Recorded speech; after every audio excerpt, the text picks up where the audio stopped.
So మనకి Penukonda sub డివిజన్లో Penukonda police station లిమిట్స్లో మన ప్రతి సంవత్సరం కూడా ఉరుసు పండుగ జరుగుతుంటాయి.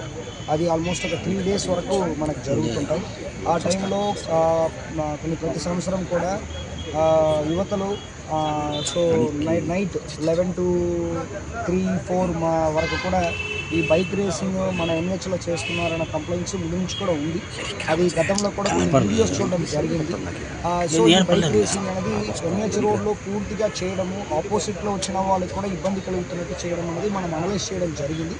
కాబట్టి SDP Penukonda, CI Penukonda, SI Penukonda వాళ్ళ ఆధ్వర్యంలో మనము ఆ ఉరుసు రోజు సెక్యూరిటీ కాకుండా ఈ బైక్ రేసింగ్ కట్టడి చేయడానికి కోసం మనం సెపరేట్ టీమ్స్ మనం ఫామ్ చేయడం జరిగింది. ఆ టీమ్స్ సపోర్ట్తో పాటు ఆ టీమ్స్ దాదాపు ఈవినింగ్ ఒక 6:37 నుంచి మార్నింగ్ 7 వరకు కూడా ఈ బైక్ రేసింగ్ సంబంధించిన బైక్స్ అన్నీ కూడా సీజ్ చేయడం స్టార్ట్ చేశారు. దాని ముందు కూడా చాలా ప్లేసెస్లో దీని గురించి అవేర్నెస్ ప్రోగ్రామ్స్ కూడా పెట్టించాము. ఇలాంటి బైక్ రేసింగ్లో అలౌడ్ కాదు, అలాంటి ఎవరు కూడా చేయదని కూడా మన చాలా ప్లేసెస్లో కూడా అందరికి కూడా చూపించడం జరిగింది. తర్వాత దాదాపు మనం 102 బైక్స్ని మనం సీజ్ చేసాము. బైక్స్ అన్నీ కూడా ఇప్పుడు వాళ్ళు పేరెంట్స్ని పిలిపించి దాంట్లో రికార్డ్స్ని వెరిఫై చేస్తూ హెల్మెట్ లేని వాళ్ళకి కూడా ఫైన్ వేస్తూ అన్ని బైక్స్ని కూడా మనము అఫీషియల్గా మనం రిలీజ్ చేస్తాము. ఈవెన్ నెక్స్ట్ ఇయర్ కూడా ఇలాంటి బైక్ రేసింగ్లో ఏమి కూడా ఇన్వాల్వ్ అవ్వకూడదు అనేది మనం ముందే వాళ్ళకందరికీ కూడా వార్నింగ్ ఇస్తున్నాము.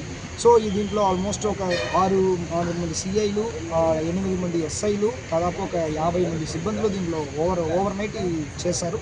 సో వాళ్ళందరికీ కూడా ఇంత కష్టపడి చేసినందుకు కంగ్రాచులేషన్స్ చెప్తున్నాను.